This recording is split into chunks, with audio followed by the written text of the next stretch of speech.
Bienvenue dans votre édition littorale Hauts-de-France. Nous sommes à Gravelines, la seule ville fortifiée de notre pays entièrement entourée d'eau. Il est donc possible de faire le tour des remparts en bateau ou en hauteur sur le chemin de ronde, un chemin long de près de 4 km. La moitié vient d'être restaurée après 3 ans de travaux. Aller d'un bout à l'autre de la cité fortifiée sans passer par le centre-ville, c'est désormais possible grâce au nouveau chemin de ronde. Il se veut pratique mais aussi esthétique et historique. On a refait tous les talus à l'ancienne.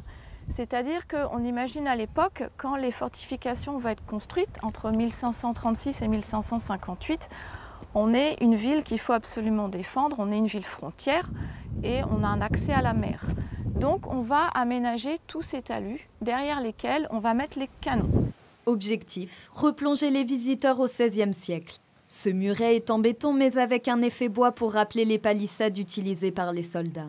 Entre passé et modernité, touristes et locaux profitent d'une promenade paisible dans un écrin de verdure. C'est magnifique, les douves tout autour, c'est superbe.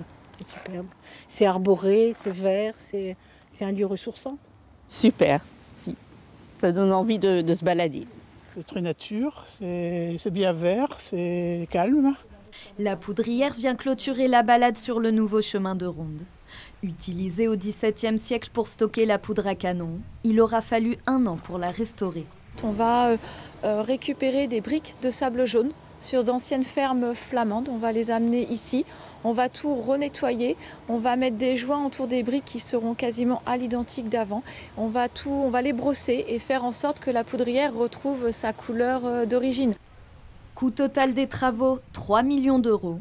Un investissement voulu par le maire pour renforcer l'attractivité de sa commune. Tous ces bâtiments, nous souhaitons les mettre en avant pour qu'on vienne à Gravelines visiter, s'héberger, se restaurer, passer du bon temps. On est aussi au bord de la mer.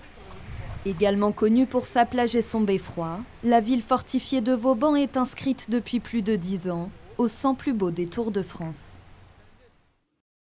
C'est la fin de cette édition. Retrouvez tous nos reportages sur notre site hdf.france3.fr. Merci pour votre fidélité et à bientôt.